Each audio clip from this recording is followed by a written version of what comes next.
Gusto niya maging vegetarian, hayaan. Gusto niyang laging eat all you can, hayaan. Physical lang yan. Walang kinalaman yan sa inyong kaluluwa. No? It's too much ado about nothing. Pagtatalo tungkol sa mga pagkain. Yung napakatanda ng problema kung pwedeng kumain ng puto kung walang dinugan. Yung pwede ko makainin nito. Sabi nito, hayaan mo siya kung gusto niyang kainin. Sabi ni Jesus, it's not important what gets into the mouth, but what gets out of it. But you know, Judaism makes a big deal of food.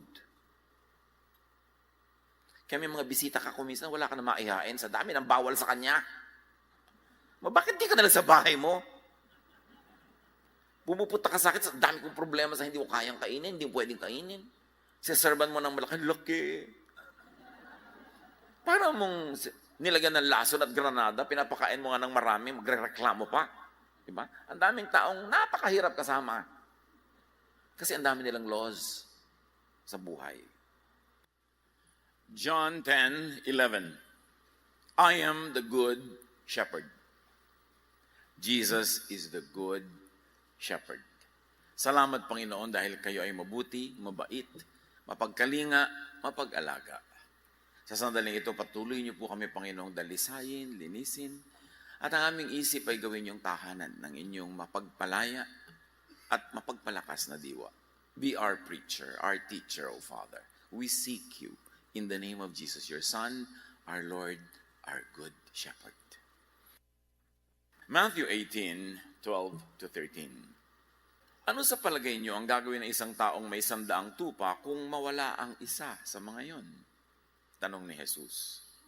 Hindi ba iniiwan niya ang 99 na nasa bundok upang hanapin ang naligaw? Tandaan ninyo, kapag ito'y kanyang natagpuan, higit niyang ikagagalak ang isang ito kaysa sa 99 na hindi naligaw. Kung kayo ay naligaw na, naliligaw pa, o baka sakaling maligaw, makinig. The sheep of the Lord is a very interesting group. The 100 sheep in his example means the church, the body of believers, ang kapulungan ng mga mananampalataya. John 10:16, I have other sheep that are not of this sheep pen. So sabi ng Panginoon, meron pa ako mga ibang members na wala sa congregation na ito. I must bring them also, and they too will listen to my voice, and there shall be one flock and one shepherd, one church, one God. So kailangan ang good shepherd kasi ang daming bad shepherds. Sa history, makikita natin that religion was born, many sub-religions were born and grew. But the religious system invented many man-made doctrines that even went against God's teachings. Bagamat ang pananampalataya ay nagmula sa Diyos, ang pag-usbong nito ay nagmula sa pagpapahayag ng Diyos. Sa pagdaan ng panahon, sa pag-develop ng mga religion, ng kanilang mga cultures, organizations, ng kanilang mga patakaran, napakaraming naidagdag na imbentong turo na hindi nagaling sa Diyos. Meron pa nga salungat sa kalooban ng Diyos. Kaya ang relihiyon, sa halip na makapagpalaya ay nakapaggagapos. Sa halip na magpagaan ng buhay ay nakakapagpabigat. Sa halip na katawanin ang kabaitan ng Diyos ay sumasalungat pa dito madalas. Mark 7:6-7. Sinagot sila ni Jesus. Sinagot ni Jesus sa mga religious leaders, mga mapagkunwari, tama nga ang sinabi ni Isaiah tungkol sa inyo nung unang panahon pa man ng kanyang isulat. Ang paggalang sa akin ng bayang ito ay pakunwari lamang. Sapagkat ito'y sa bibig at hindi sa puso bumubukal. Walang kabuluhan ang kanilang pagsamba sapagkat itinuturo nilang galing sa Diyos ang kanilang mga utos. Si Jesus ang nagsasalita. Ang kausap niya, religious leaders of Israel, sabi niya, peke kayo. Walang halaga ang pagsamba nyo kasi ang mga katuruan nyo, invento nyo. Ang dami nyo na idinagdag. Tapos ang dami nyong binawas. In vain do they worship me. Sabi ng Revised Standard Version. Teaching as doctrines the precepts of men. At ang laki ng bahagi ng relihiyon, imbento. ng tao. Jesus wants His flock free from such bondage. Very importantly, people of God, you identify the needless sacrifices that you do in order and in obedience only to man-made doctrines. Dapat laging sinasala, sinusuri. Alin ba sa sinusunod ko? Alin ba sa pinagdurusahan kong sundin?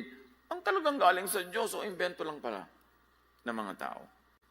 Examine and screen all teachings using the Jesus filter. And the Jesus filter says, lahat ng katuruan, ilagay mo sa salaan ni Jesus, yung lalampas lang sa salaan niya, ibig sabihin, sangayon sa kanyang turo, sa kanyang pag-ibig, sa kanyang kabaitan, yun lang ang i-apply sa buhay, at yung iba ilagay na sa library. Reference pamisa-misan, useful kumisan, pero hindi lagi. The religious system invented many man-made doctrines that were impossible to satisfy, making religion a burden. For instance, Israel had the 10 commandments and the 613 other commandments that you have to obey every day. Every day, you are bound to fail. You are set up for failure, making you always sad, willing to make sacrifices, and to bring your offerings, making you very needy of the ministration of the priests, forever making you kulang, para laging humingi ka sa relihiyon ng pangpuno. James 2:10, for whoever keeps the whole law and yet stumbles at just one point is guilty of breaking all of it. Sabi niya, alam niyo ba, ang dami-dami niyong commandment. Magpakamatay kayong sundin yung marami, pero may hindi kayo isang nasunod, katumbas din yun ng binrake niyo lahat. Ang ending pa rin, pag nakinig kayo sa religion, sinful kayo, kulang kayo, masama kayo, malungkot kayo, guilty kayo. Under the control kayo ng blackmailing ng religion. Thus, many fail and get branded as sinners and as outsiders. Kasi pag kulang ka sa kabanalan, ititiwalag ka. Pag nagkasala ka, tatanggalin ka. Know and focus on Jesus' teachings. Kasi yun lang ang magpapalaya. Measure yourself and others by Jesus' teachings, not by the teachings of many religious doctrines that could have only been invented by men and women. The religious system invented many man-made doctrines that promoted a culture of religious cruelty and hypocrisy, self-righteousness, judgmentalism, and exclusion. Ang hilig ng Pharisaic religion mag-exclude, magpuwera, to separate themselves from the others, to think of themselves as better, and therefore not should be mixed with the others. Mahilig makiseparate.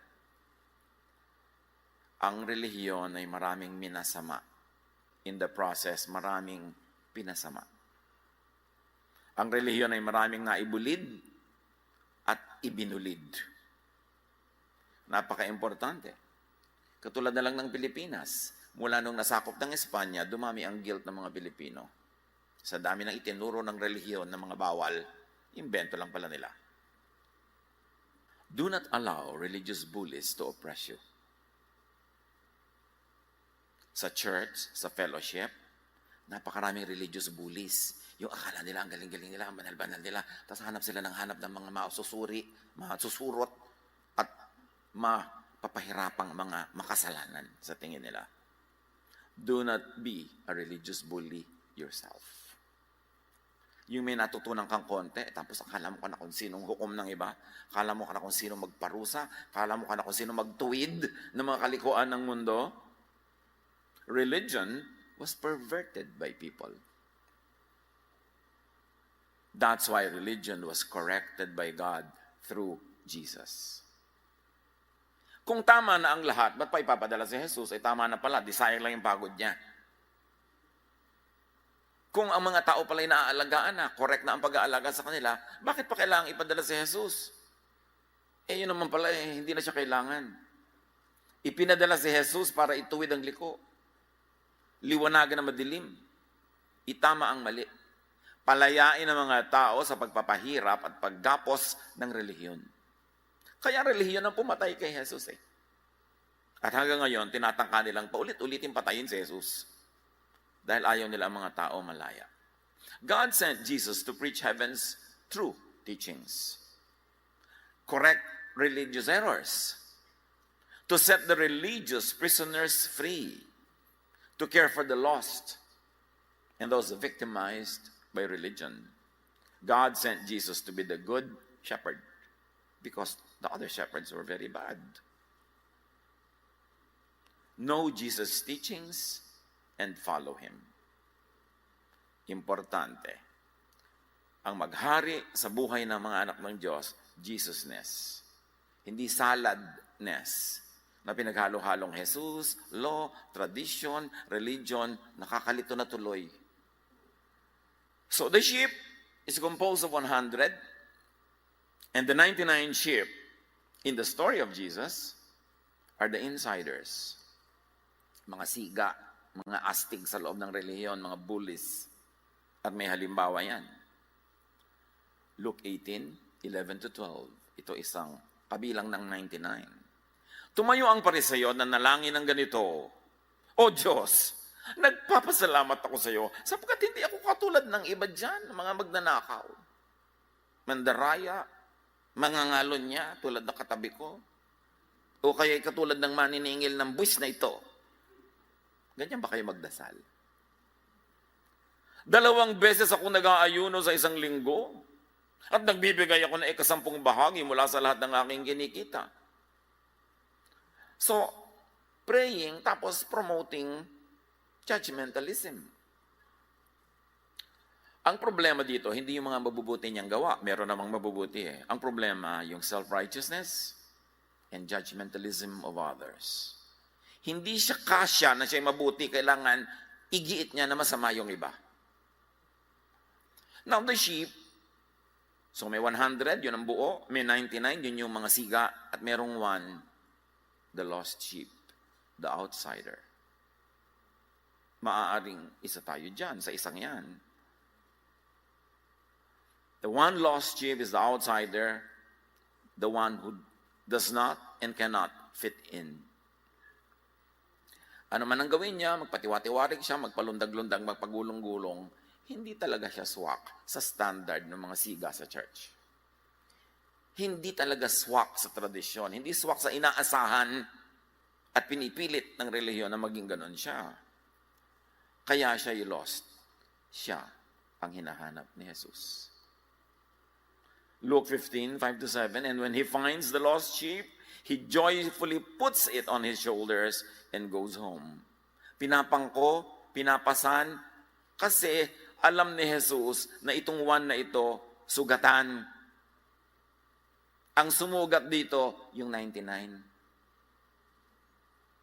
Na kaya ito nawala, hindi dahil siya'y kusang umalis, itinaboy siya ng kalupitan ng 99. Then he calls his friends, sabi ng Luke, and neighbors together, and says, Rejoice with me, I have found my lost sheep. Naligaw, nawala, o iniligaw at iniwala, itinapon ng 99. Kaya mas mahal ng shepherd, kasi alam niya, yun ang api. Yun ang nakawawa.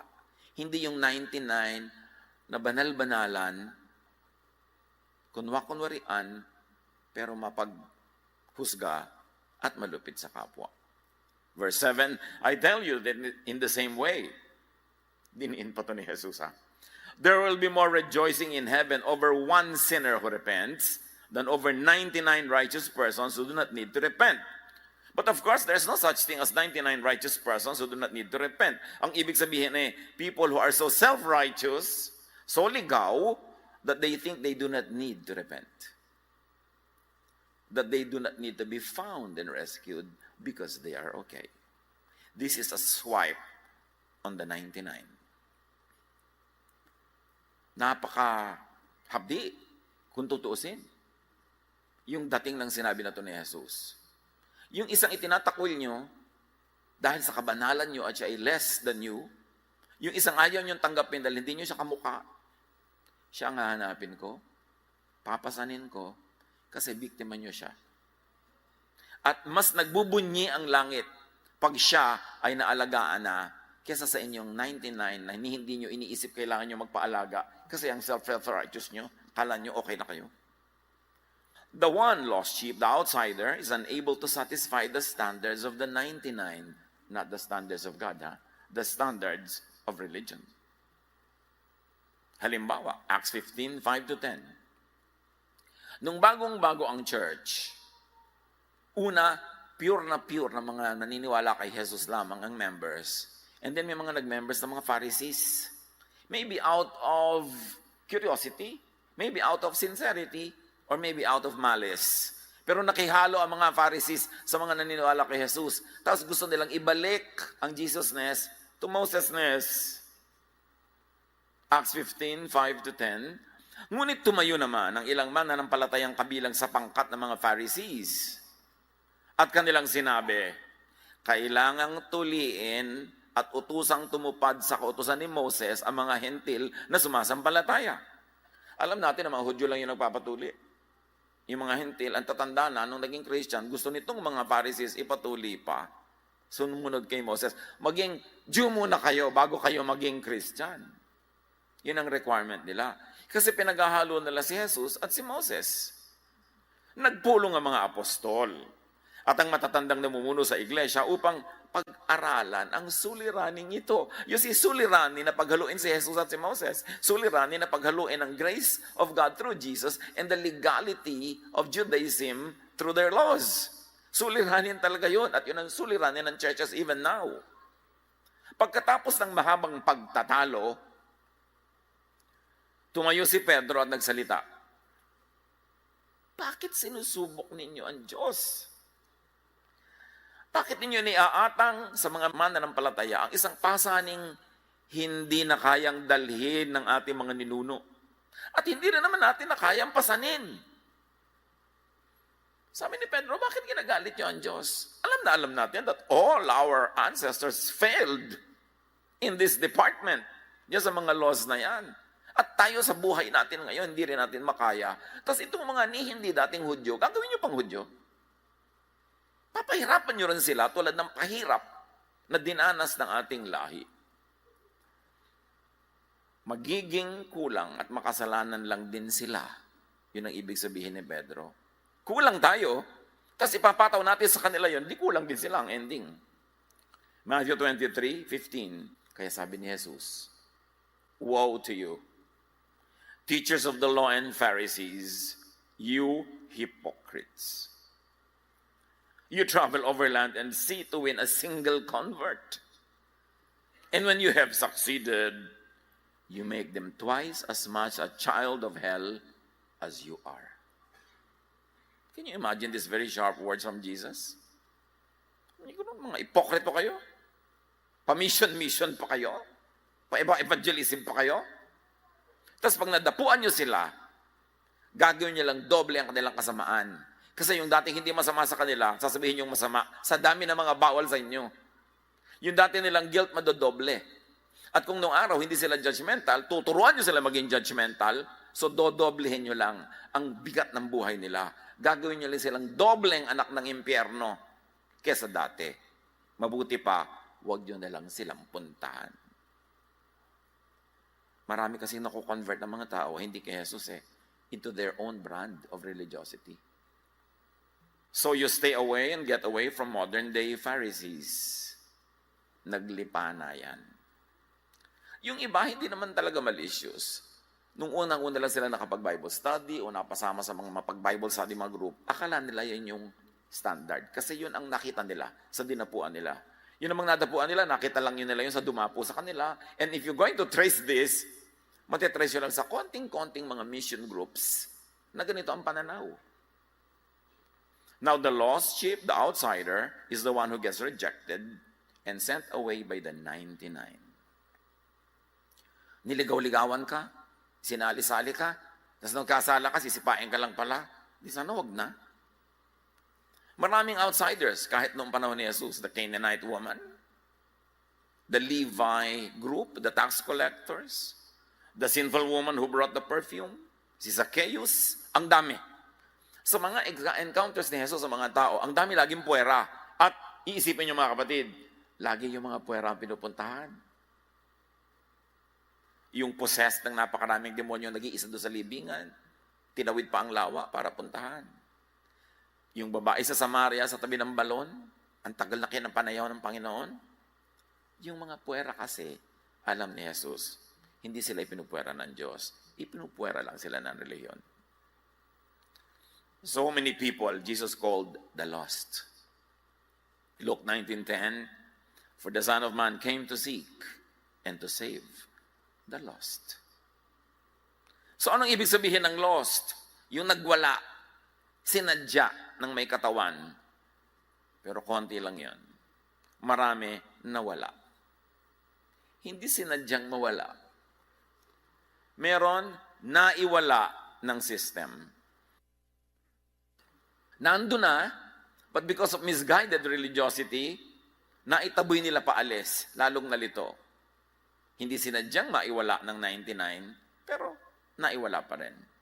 At mayroong mga sadyang iniwala.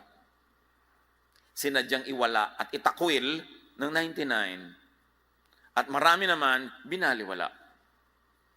Binasura ng 99 yung 1. Ibinulid ng law-based religious judgment. Kaya sabi ni Jesus, ginagawa nyo lang silang child of hell. Di sana na brand na masama kung hindi lang dahil sa law. Hindi sana na brand na masama kung hindi minasama ng law. At lalo hindi naman sana na brand na sinner kung hindi lang na-convert at umanib. Mas tahimik pa siya nun.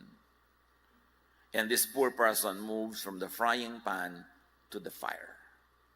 Romans 4:15, the law brings wrath. And where there is no law, there is no transgression. Kung walang kautusan, edi walang paglabag. So pag dinami mo ang utos, dadami ang paglabag. So kung puro utos, puro sin ang ending. Why focus on the sin and on the law when Jesus came for us to focus on God's love and forgiveness and restoration and grace? Romans 5:13, kung walang kautusan, ang kasalanan ay hindi itinuturing na kasalanan. That's why pag marami ang mga laws, you are being set up for failure. Because law brings sin brings judgment, and judgment brings exclusion. Matiwalag ka, mapuwera ka, mapag-usapan ka, at sabi ni Lost sa Psalm 119:176, I have strayed like a lost sheep. Seek your servant. Alam niyo kung bakit sheep ang example sa nawawala? Kasi ang mga sheep, madaling malito. Mahina ang memory. Madaling maakit ang mga damo-damo. Mga konting tubig-tubig. Tapos, pag sinundan na nila yung gusto nila, hindi na sila makabalik. So, hindi sila masama.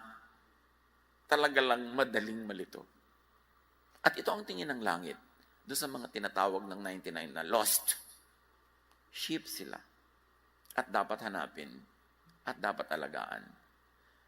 At kung pwedeng huwag nang ibalik sa 99 kasi uusigin na naman nila. Kaya itong shepherd na ito, inuwi niya sa bahay niya. Diba? Inalis niya doon sa fellowship ng 99, doon sa flock. Inuwi niya sa bahay niya. At yun ang gustong gawin ng Ama sa atin. Through Jesus, iuwi tayo sa kanyang tahanan. Ilayo tayo sa mga umuusig na 99.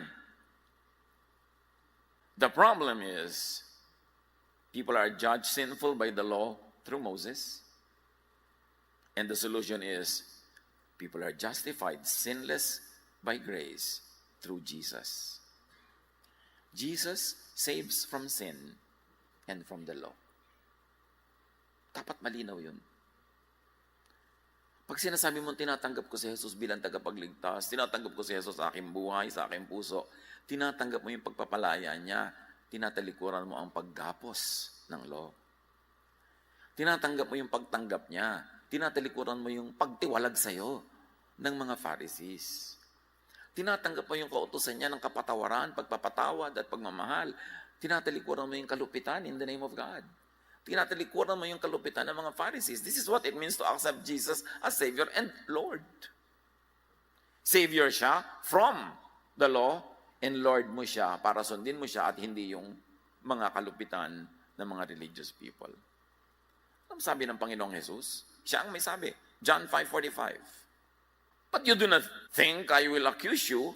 Do not think that I will accuse you before the Father. No.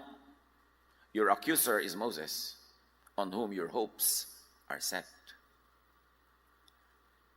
Napakalutong, napakalinis ang linaw. Sabi ni Jesus, huwag niyong isipin na aakusahan ko kayo. Duduro-duruin sa harap ng Ama. No, no, no, no. Ang accuser niyo, yung law. Pero bakit sa law kayo umaasa? Bakit siya kayo laging susunod-sunod, bubuntot-buntot? Yan ang magpaparusa sa inyo. Ako, tumarito para kayo palayain. I have come to set you free. I have come that they may have life and have it to the full. Now the lost sheep, the outsider, is hurt, damaged, and wounded by the 99. Yun ay kung siya ay innocent. Kung minsan naman, the outsider is really weak, easily confused, and technically are lawbreakers. Meron din naman ganung lost sheep. Hindi naman lahat ng lost sheep innocent. Meron din talagang lawbreaker. Therefore, siya ay guilty. So merong lost sheep na innocent, meron namang lost sheep na guilty. But in both cases, Jesus is Savior. Luke 15:31-32, innocent or guilty, love ka pa rin. Sumagot ang ama tungkol doon sa kanyang anak na gustong ipatakwil doon sa ama yung anak na naglayas pero bumalik. Sumagot ang ama, anak, nararapat lang na tayo magsaya at magdiwang sapagkat namatay na ang kapatid mo, ngunit nabuhay. Nawala, ngunit natagpuan. Kasi naglayas ito, naglustay. Talagang guilty. Maraming ginawang kabulastugan. Pero innocent or guilty, nung bumalik sa ama, tinanggap ng buong puso. Ayaw tanggapin ng kapatid niya. Ano kaya ang sekta ng kapatid na to? Ano? Ayaw tumanggap. Kaya sabi ng ama, ano ka ba? Dapat nating ipagdiwang ito. Naituring ng patay ang kapatid mo, umuwi, buhay. Bakit ayaw mo siyang alagaan at mahalin? Ang ipinagpipilitan mo yung iyong law. Na kung tutuusin, ikaw din hindi pasado sa law na yan. Yun ang turo ni Jesus. Paulit-ulit. Huwag tayong malilito. The lost sheep, the outsider, is excluded and kicked out and left behind. Ang hilig-hilig kasi ng mga Pharisees na magtiwalag. John 9:34, sumagot sila, ipinanganak ang lubos sa makasalanan at ngayon nais mo pa kaming turuan. Sabi nila doon sa pinaghimalaan ni Jesus. At siya'y kanilang itiniwalag. Hilig, bisyo, trip ng mga Pharisees, magtiwalag. So ang tanong, kapatid, lost sheep ka ba? Lost sheep ba ang mga loved ones mo? That should not be a problem. Because Jesus is the good shepherd. He saves, feeds, cares for, and protects the sheep. Kay Jesus ka na lang, sa Jesusness ka na, huwag ka na maghanap ng iba kasi wala ka nang makikita. John 10:7-16, kaya't muling sinabi ni Jesus, pakatandaan ninyo, ako ang pintuang dinaraanan ng mga tupa. This is the Jesus door, the Jesus filter. Siya ang dapat daanan. Ang mga nauna sa akin ay mga magdanakaw at mga tulisan. Imagine Jesus saying this about the religious leaders. Sabi niya, ako ang totoo. Ang mga nauna sa akin ay mga magdanakaw at mga tulisan. And he was referring to the prophets, the priests, the religious leaders. Not all of them, but many of them. At marami pa rin sumunod sa kanila hanggang ngayon na mga magnanakaw at mga tulisan. Ako ang pintuan, sabi ni Jesus, hindi sila. Ang sino mang pumapasok sa pamamagitan ko'y maliligtas. Mula kanino? Mula sa kanila. Papasok siya at lalabas at makakatagpo ng pastulan. You see, papasok, lalabas sa pintuan na si Jesus. You see the freedom that Jesus gives. Pumasok ka, lumabas ka, maghanap ka ng iinuman mo, kakain ng damo. Hindi katulad ng mga iba, ng mga religious leaders, nakatali ka na sa kanila, wala ka nang magawa pag wala silang permiso. Pati pag-ibig mo, pinapakialaman, pinaghihimasukan, haba ng iyong buhok, kung gaano kababa ang iyong neckline. Lahat na. Sabi ni Jesus, papasok sila, lalabas. kung anong trip nila. Kailangan masaya sila. Kailangan maginhawa ang kanilang buhay. Kailangan maluwag ang kanilang dibdib. Sabi pa niya sa verse 10, dumarating ang magnanakaw para lang magnakaw, pumatay at manira. Naparito ako upang ang mga tupa ay magkaroon ng buhay, buhay na masaganang lubos. You cannot imagine what God wants to give you through Jesus. The Good Shepherd does not judge the weak, but instead empowers them. Yung babaeng nahuli sa akto ng sexual sin, matapos siya i-deal ni Jesus yung mga judgmental at nag-aalisan yung mga tao, John 8:10-11, Woman, where are they? Yung mga gustong bumato sa kanya, has no one condemned you? No one, sir, because of you. She said, then neither do I condemn you. Jesus declared, go home now and live your life of sin. Nakita niyo yung payo?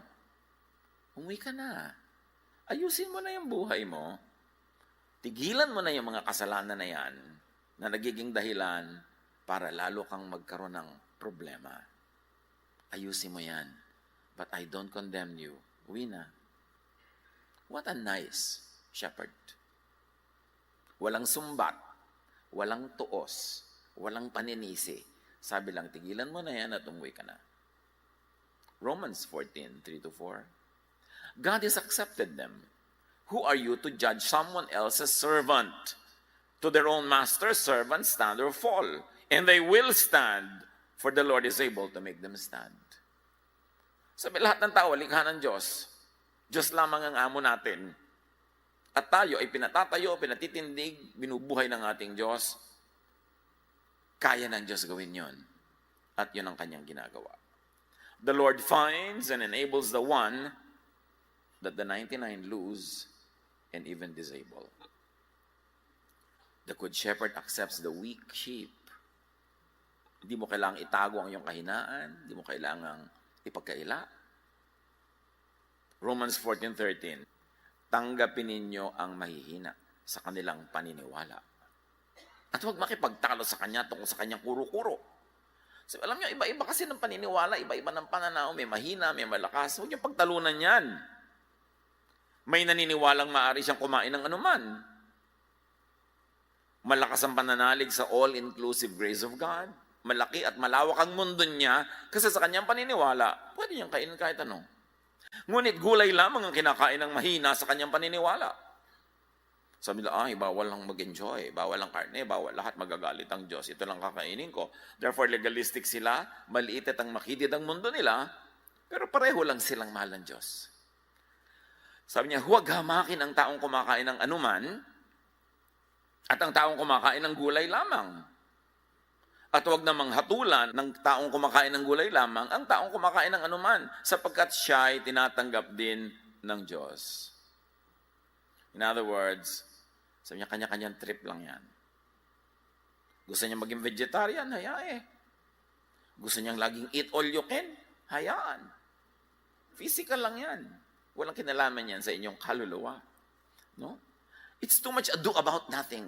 Pagtatalo ko sa mga pagkain, yung napakatanda ng problema kung pwedeng kumain ng puto kung walang dinugan.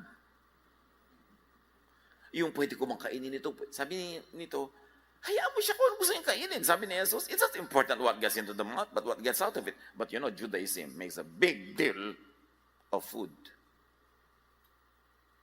Kaya may mga bisita ka kuminsan, wala ka na maihain sa dami ng bawal sa kanya. Bakit di ka nalang sa bahay mo?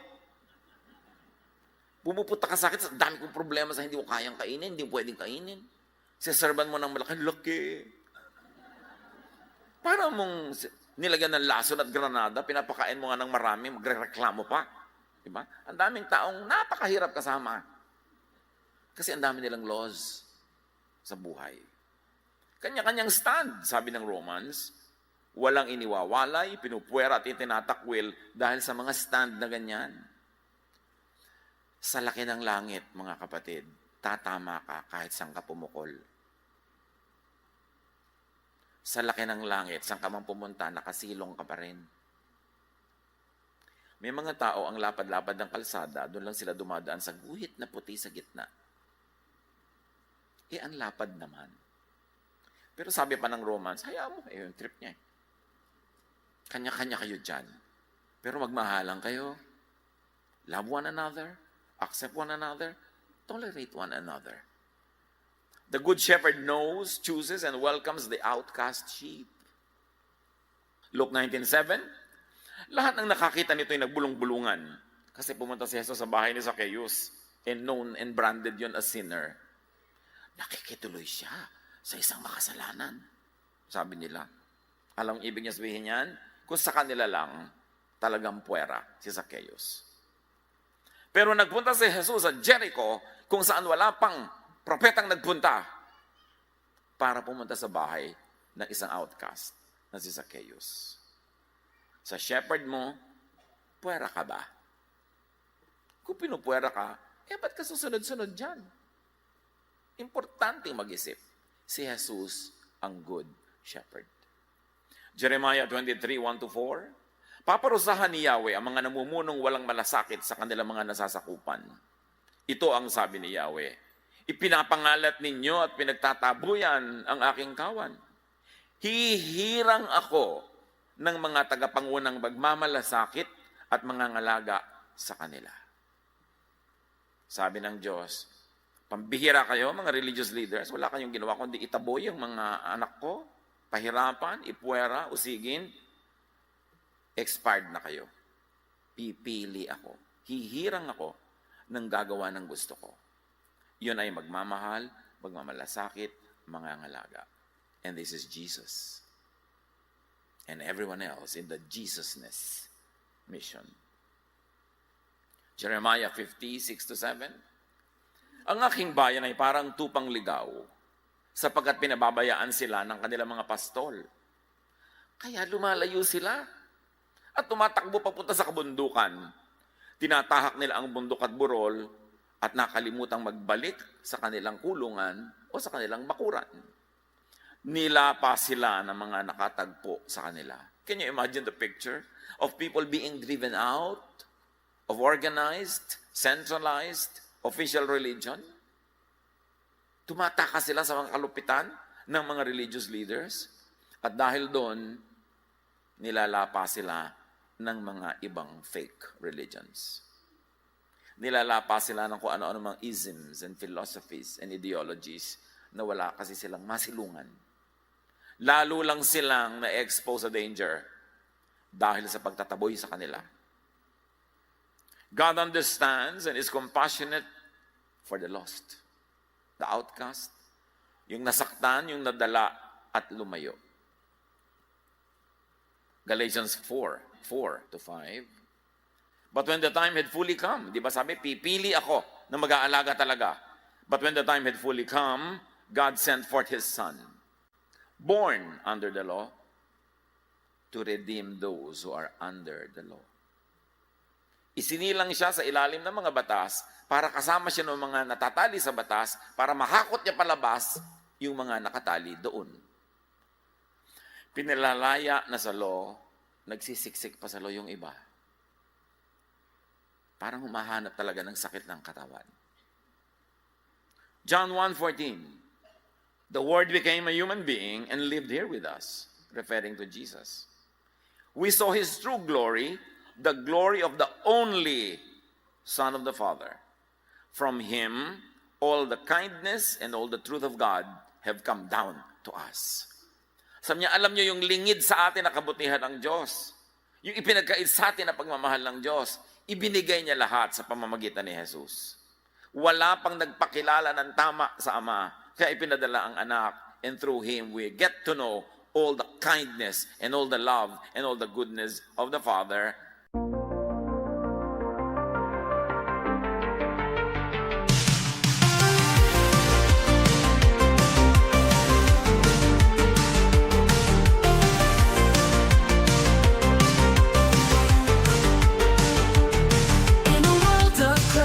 Crossover dreams, sin-lit melodies, whispering schemes, they female vocals telling tales untold, indie rock beats turning hearts cold. We ride the waves of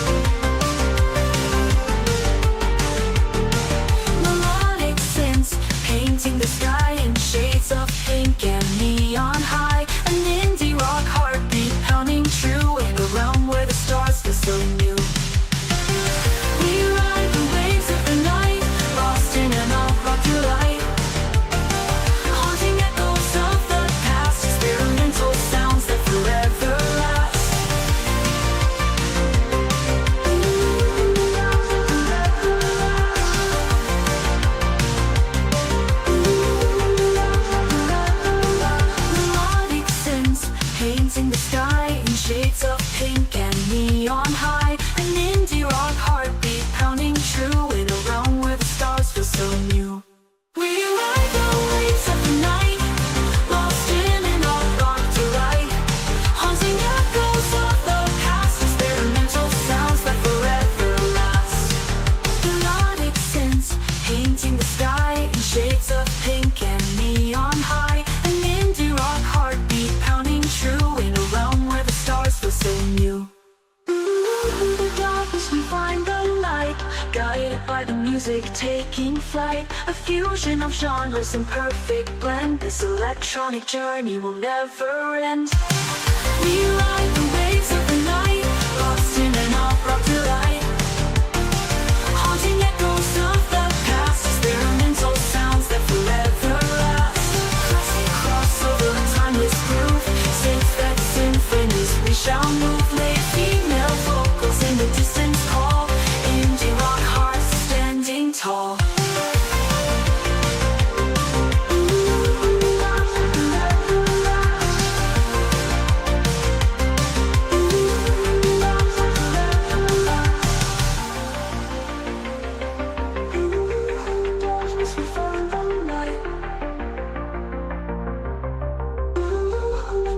We find the light.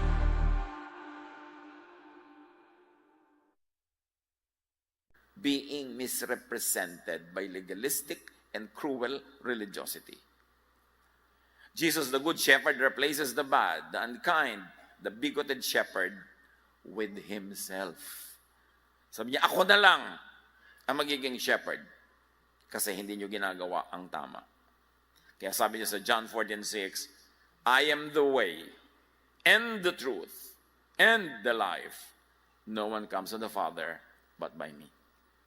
Hindi kayo makakasumpong ng kapahingahan, kapayapaan, pagmamahal ng Diyos kung hindi nyo yan gagawin through me, sabi ni Jesus. Kilalanin at lapitan ng Ama sa pamamagitan ni Jesus. Huwag padaya. Pag-aralan ang suriin ang lahat ng pinaniniwalaan, lalo na yung nagsasakripisyo ka para mo lang sundin. Suriin, padaanin sa Jesus filter because Jesus wants you free. Huwag paapi. Huwag pailalim at pasakop doon sa 99 bullies and never be a bully yourself. Kung ikaw ay nakagraduate na to a high level of holiness, pasalamat ka sa Diyos. Pero huwag mong laitin at tapakan yung mga mas mababa kaysa sa'yo, sa iyong tingin. Do a Jesus. Set yourself free. Be an agent of freedom for others and celebrate your freedom, your love that you receive through God. In return, be loving. Be good. Because this is the only way we repay God. Salamat po ang Panginoon namin. Salamat because your Son Jesus is the Good Shepherd. Siya ang gusto naming sundan at siya ang gusto naming ipamuhay. Nawa, Panginoon, sa pagtanaw namin ng utang na loob, sa pagpapalaya, pagmamahal at pag-ibig mo sa amin, ito ay makita sa aming pag-ulit ng mga ginagawa ni Jesus sa amin, sa aming kapwa. Maging mabuti rin kami, maibigin, mapagpatawad, mapagtanggap, supportive of our